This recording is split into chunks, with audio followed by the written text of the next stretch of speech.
Hello and welcome back to RageGamingVideos. My name is Hollow, and today I have a bit of a PSA for you about bows, ranged weapons, crossbows, the insane benefits of range status buildup and element damage use, the power of a good crossbow in PvP, and the power of a good bow in PvE, where we can put enemies to sleep very easily, which is incredibly useful in a fight that's super annoying with two targets like, I don't know, Godskin Duo. Or hey, something as simple as being able to quickly pull out a bit of fire damage to full stun an enemy that is susceptible to fire damage, like the giant hands that are really annoying to deal with normally. You pull out a little bow, fire one fire arrow, they're not so bad anymore. So, in essence, I'm gonna quickly talk to you about bows, crossbows, and otherwise, how they work, why you should consider them, the ones that I would really recommend, and how to use them. First, let me give you a quick example of why I think bows are really good.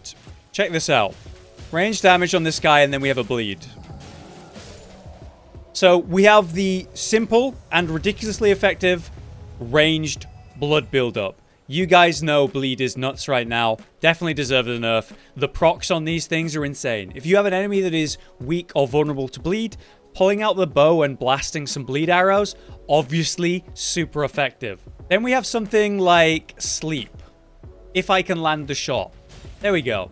So what happens is, he gets stunned, he goes down, he's vulnerable to a critical hit. Then we have things like the more unique crossbow here, the pulley bow, and this actually fires 3 bolts in one go. Being able to quickly swap to this and then just fire off some quick shots, that goes a long way, especially in PvP. Imagine you're firing off these quick shots of, say, magic damage for a nice burst. Maybe you're burning the target, blowing up the target, inflicting Scarlet Rot, which can, of course, be really useful in PvE against boss fights, as well as PvP. Or we can, of course, bleed them with that triple shot, which if you're doing a bleed build, well, that's going to hopefully get the proc at range. People might jump back to do a quick heal, and then you can finish them off before they can get it off, or perhaps they jump back and try to cast a spell, and you interrupt them with that burst. It's really good. Let's quickly go over the weapon types then for your ranged weapons. Starting with bows, we have the light bows, we have the bows, and then we have the great bow.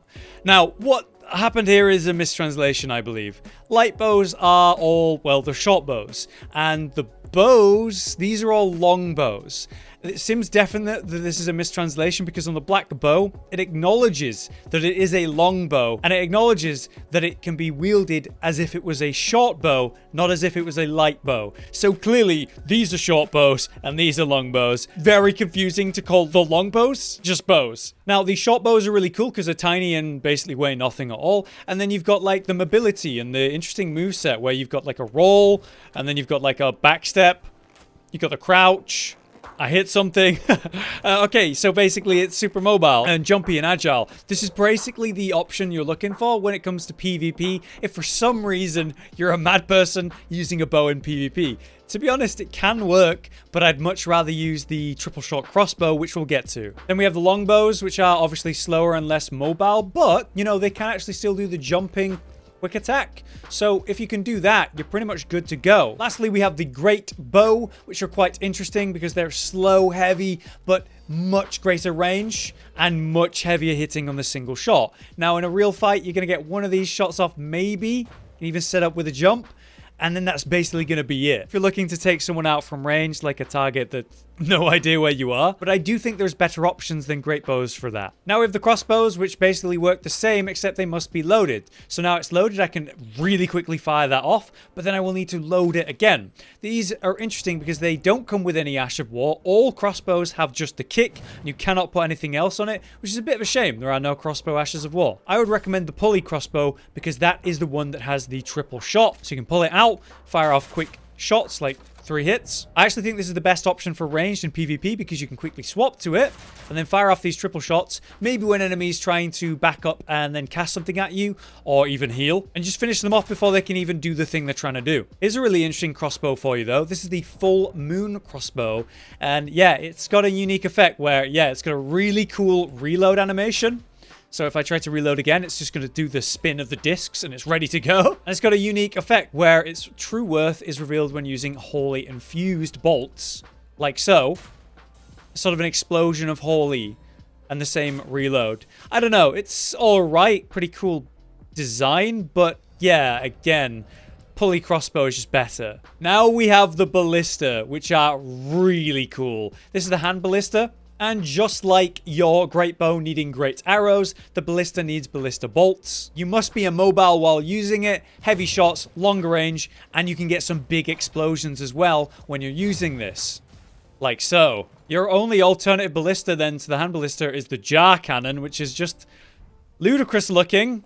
It's a ballista firing arrows. It should really be like a cannon, right? But sure, let's just say it's a ballista and it fires ballista bolts. Very fun.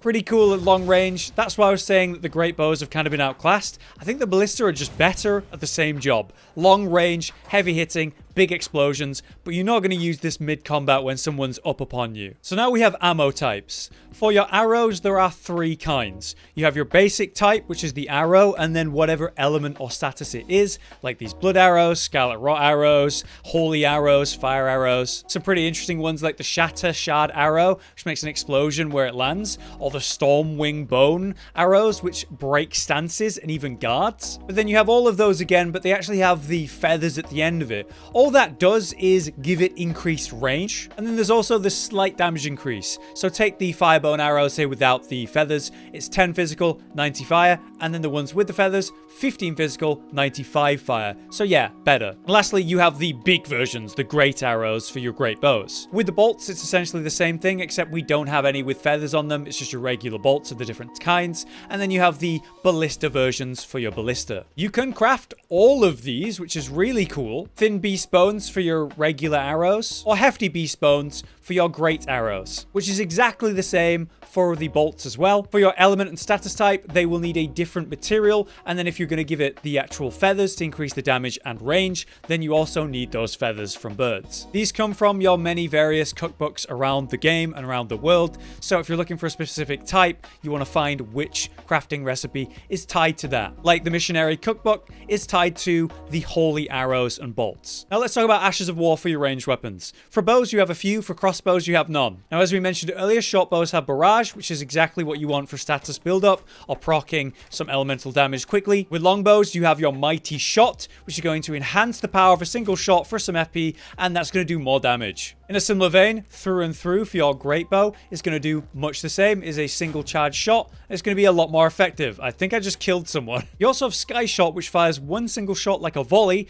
and it is not good. And then you have rain of arrows, which is sky shot, except it fires multiple arrows, so actually relevant. As you can see, what happens when we do this is we're going to get a bunch of arrows landing on our target location, and you get many hits landing at once. Now, if you have this on a target, it will land multiple hits and can even headshot, which is quite nice, but doesn't work against someone blocking, which is really annoying. I would say that's something to consider on a immobile target to get some quick status buildup, but is generally not good because even if they're walking slowly towards you like this, they'll walk out of it, which is not ideal. Therefore, I would say Barrage is your best option for fast damage and status build-up, and Mighty Shot is your best option for a single shot to do the most damage to get that out. Unless you're using a great bow, but yeah, same thing with through and through. Sadly, all crossbows have no Ash of War that you can put on them. They just all have kick, and that's what you get. Now let's quickly talk about the 2 ranged options for your talisman. The arrow's reach talisman is going to increase the bow's effective range. If you aren't aware, when you're firing your arrows, there's a range at which they fall off, where gravity takes effect,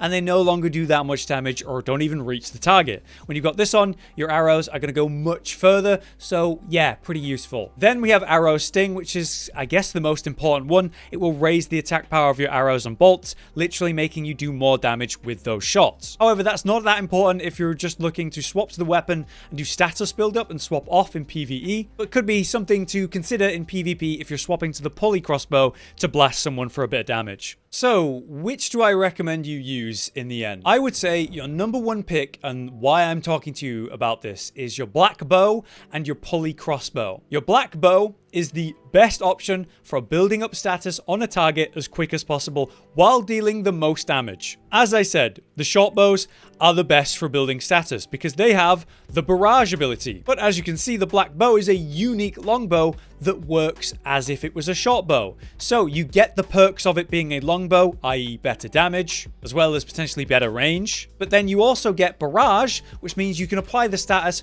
quickly on a target and then swap off the bow. Your alternative to that is is the pulley bow, which is basically a longbow at the peak of what a regular longbow can be. All that means is you've got something like Mighty Shot to do an increased damage on a single shot, and your base numbers are going to be better. So the black bow cannot compare to the pulley bow in terms of raw damage, but are you using the bow just to swap to it to get status, or are you using the bow to do damage with the bow? That's the question you have to ask yourself. If you're swapping to it to just quickly use it, black bow. If you're using a bow to get damage on enemies with range consistently and actually firing off a lot of shots to do damage and avoid direct melee combat, the pulley bow. A final note on your bows for damage. Yes, if you're going to use a Holy or Faith build, the Erdtree bow is the best option for that. It does more damage when using your Holy arrows than using Holy arrows with any other bow. It just enhances them. Same thing for the Horn bow, the magic bow. If you use magic arrows with that, you get more damage if you were using it with a different bow. And finally, our last option is the pulley crossbow. The whole point of this in this option is the fact that it has the triple shot that you can load and then pull out suddenly in the middle of the fight, whether that's PvE and getting a quick status build up or whatever elemental proc, or PvP to burst someone down when they're trying to heal or cast a spell at you from range. To get the black bow, you need to come here to Lindell, and this is Lindell pre-story event change, if you know what I mean. Either way, we're at the Avenue Balcony Grace, and the bow is actually on the roof of one of these buildings here, so I'm going to go down to that. Let's head down and turn right. We're going to jump over the sort of banister here and get into the area. So you can see on that rooftop there's a body. That is the black bow. So we drop down here and we're going to run through the town. Just going to turn left. We just have to go to the other side. The reason we do that is so we can actually climb those stairs there and get onto the roofs. Then we double back and make our way over to the bow. So let's jump up. And we're going to jump across. We must jump across once more.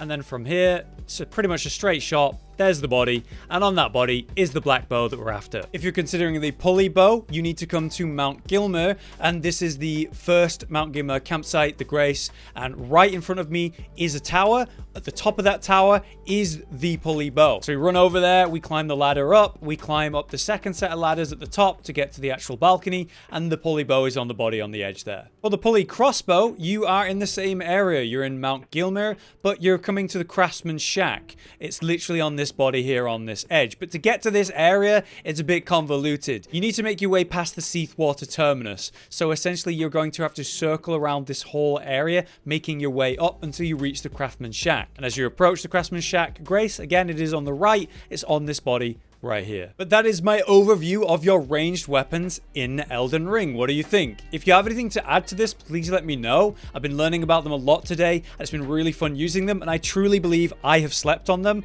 and I imagine a lot of people have as well. The raw power of your elemental attacks or the status build-up, using something like Barrage to get those quickly. You know, the fact that I can quickly use an elemental attack there to hard CC certain enemies as well as do a lot of damage is nuts. And then you're quite mobile while doing it, and then you have the ridiculous speed at which you can get those statuses. As you can see on the Giant with the bleed build-up, I'm able to get these ranged procs shockingly well. If we're thinking about using bows flat out, like doing a bow-only playthrough or something, I think there's still going to be a lot of places that you're going to struggle, but it's entirely possible because you have all of these awesome options with crafting or buying different types of ammo. If an enemy has a weakness, you can abuse it. It's really cool. And if all you take away from this video is, oh, I should have a bow on hand with a few sleep arrows, just in case I ever face an enemy that's, you know, a duo boss fight like you will with Godskin Duo, you can make your life a lot easier in those scenarios. But that is my ranged weapon overview. If this video was useful or interesting to you, please drop a like so I know to make more videos like this. But until next time, I've been Hollow, you've been you, and enjoy your ranged weapons. I'll see you next time. Josh, Cotton, and Hollow with the videos, dropping the humor like a hammer on your tippy toes, bringing entertainment on a daily arrangement to take our insanity and turn it into entertainment. Yes, I said entertainment twice, to reiterate that it is nice to look into your faces on a mostly daily basis when you let us in your homes to make the whole world a stage. Goodbye.